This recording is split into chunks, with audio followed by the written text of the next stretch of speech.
Hello and welcome to another tutorial with Mr. Petrimo. Today we're going to learn how to sign into our All the Right Type online account for the first time. So we're going to start out with Google and we're going to navigate our way to All the Right Type. The website is ATRTonline.com. ATRTonline.com.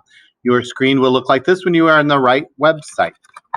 Now, the first thing you'll notice is that there is only one login option, and that's home user, and that is the wrong option. We do not want to log in as a home user. We have a school account. I'm not sure why, but it's hidden underneath this little more button. So hover over your more, and you will see login school user. That is the correct website that we need to be.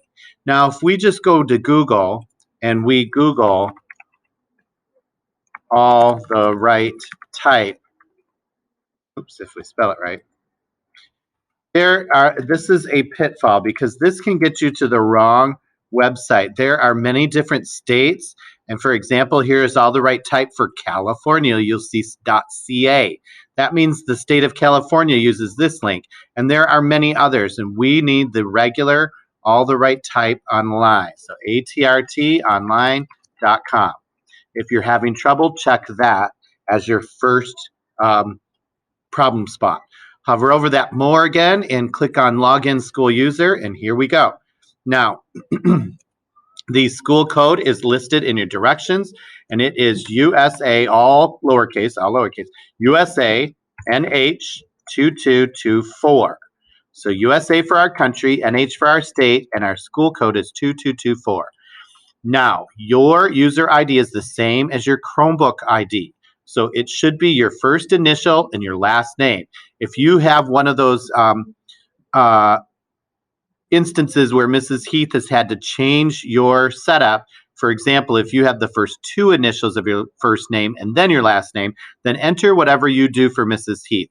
I took the same file and entered them in All the Right Type.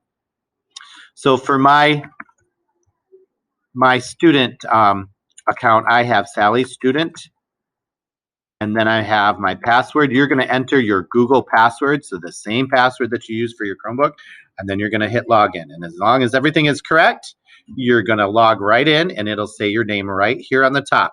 By the way, this is the part that you're going to snip for me when it's time for you to snip and prove to me that you signed up. Now, I'm going to show you what happens if you have the wrong credentials. Again, you hover over the more, and you go to Login School User. And this time I'm going to, on purpose, enter the wrong school code. So I want you to see what happens. So WSA, that's the wrong code. When you hit login and you have any of these three fields that are incorrect, you're going to get this pop-up message that says, please check your ID and password. That's one of those three things is wrong, either your school code, your user ID, or your password. So remember to check each one of those and retype them in, and then you will be good to go when you log in with the right one. Now remember, it's safe to save your passwords when you're in My Computer Lab. You have a login that keeps your files all safe under your password. So it is okay to say save in this instance. All right, there we go. Good luck, and make sure to sign into your All the Right Type. Thank you, and have a good day.